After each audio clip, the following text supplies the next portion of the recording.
I don't know, like kind of looking at Warner Brothers, they are just so inept in their leadership.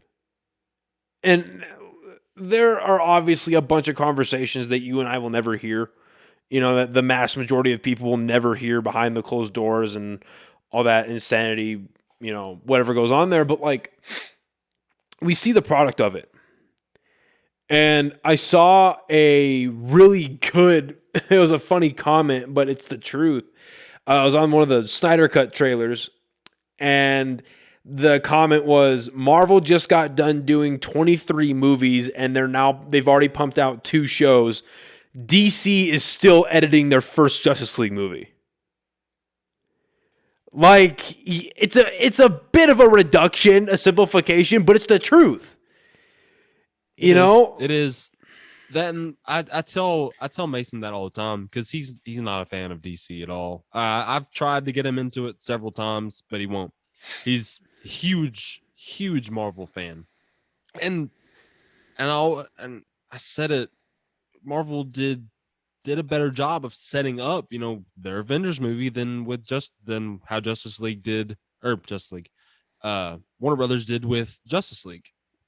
And it's such a weird contrast of properties, you know, and how well Marvel did it as compared to how rushed it was with DC.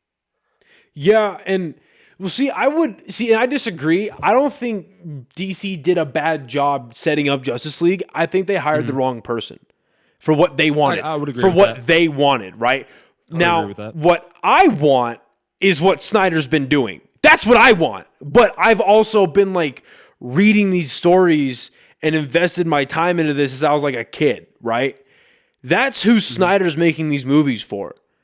He's not making these movies. Like, I would say Man of Steel is a very casual movie going experience.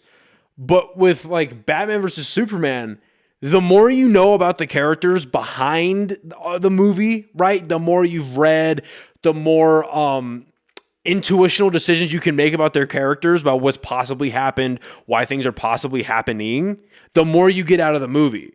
So if you're a casual moviegoer, especially with the PG-13 version, and you watch BVS, you're going to think that's a pile of shit. You know? And the rated R version is a lot more cohesive of a movie. But like, I just remember watching Batman vs. Superman in the theaters and thinking that was like the second coming of Christ. Like, I fucking loved it. But like, my casual friends were like, that was so dumb. None of that made sense. So I remember sitting at an IHOP at 2 a.m, like breaking it down for them, like why all these things mattered. And then at the end of the conversation, they're like, I mean, yeah, it would have been nice to see that in the movie, but yeah, thanks, man. and I understand that, you know? Right. So and like, you get passionate fans like you that you know what you're supposed to be seeing. You have a certain standard that you've come to expect when you go to the movies, and if you watch a certain movie from a certain director like Zack Snyder, who's just has the stories much more well crafted than what Joss Whedon put on the screen. yeah. Oh, dude. Like, well, the thing with Snyder is like, because I don't blame him for what he did. Because if you look at his filmography, right, as far as working with comic book properties, they gave him 300. I don't think that was Warner Brothers, but he got 300. Mm-hmm. No, Warner Brothers passed on that actually. I think it was like Lionsgate or some shit. Gave him 300, and he knocked it out of the park with 300. Warner Brothers gives him Watchmen, like the most celebrated graphic novel of all time. Right? And so he does it, remakes it panel for panel. Most people love it. And he's like, oh, well, that was a positively received movie from the fans. So if I ever get a DC proper, story, I'm going to like make it for the fans. Like, I'm going to fucking do it.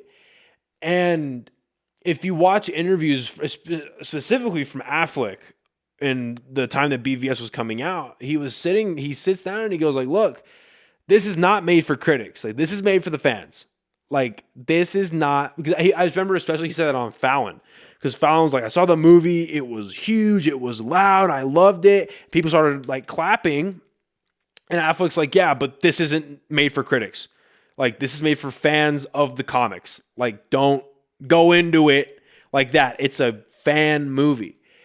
And so, I mean, if you look at Snyder's point of view, he got Frank Miller's second most famous graphic novel, arguably, the most celebrated DC Comics graphic novel in Watchmen.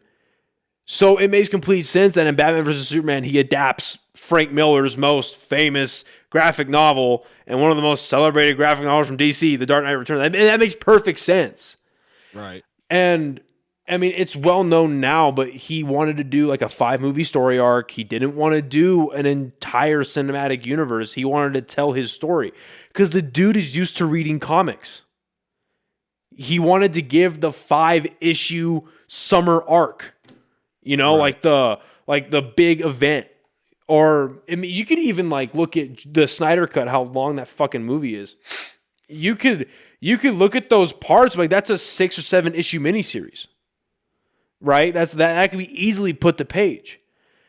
And so if Marvel or if DC wanted to go in, or Warner Brothers actually wanted to go in and compete with Marvel, yeah, they fucked up hiring Snyder.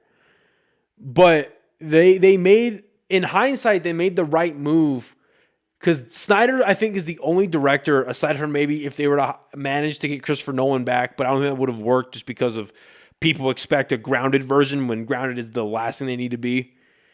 And I mean, aside from like Nolan, Snyder, or maybe a David Fincher, if you want to do like a darker, realistic take on the characters to differentiate yourself from Marvel, that's the guy you need.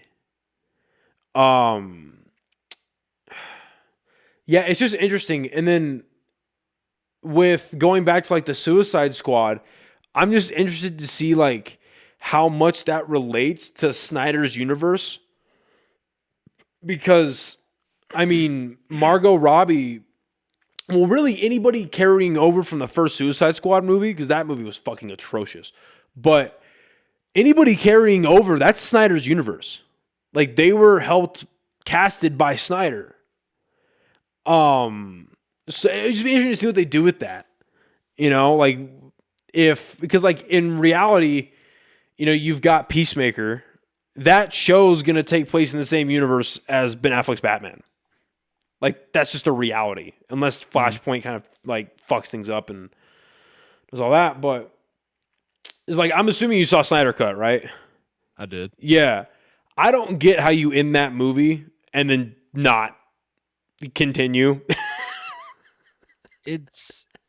I agree with you. I totally agree with you. I don't see how, and especially when it had such great fan reception. You know, from what I saw, everybody fucking loved it. Everyone loved it.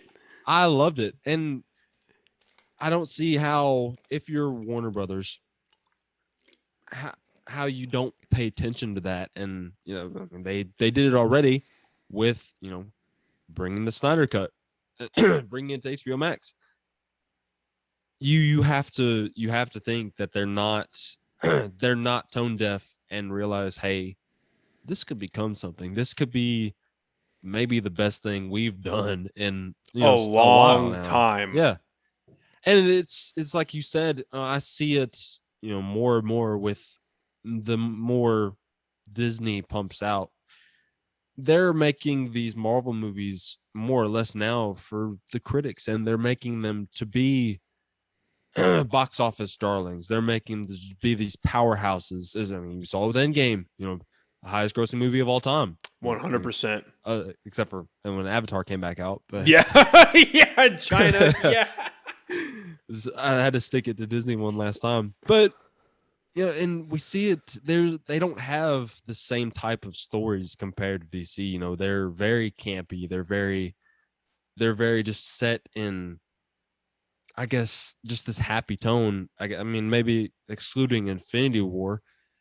But that's what made Infinity War so great, is they were like, exactly. Oh, exactly. You're not just a cookie cutter studio. You made the villain win. Like, that's what made that so big. I'm seeing that. I'm seeing more tones like that with the Falcon and the Winter Soldier. I love like just the racial undertones and the Yeah. them dealing with Bucky's PTSD in such a, I don't want to say dark manner, not even dark, just a realistic way. They're handling it with respect. Exactly. And I mean, I'm very excited. I might stay up tonight just to watch the finale. And they did it with WandaVision as well, dealing with Wanda's PTSD of losing Vision. Her being really the only one after Endgame that didn't get to be there with somebody, Yeah. to have somebody to console in. And it's interesting, to see what directions DC went, with Man of Steel and Batman versus Superman, and even the Snyder Cut. You go with these darker tones, and you go away from the norm of what essentially Marvel has made into superhero movies.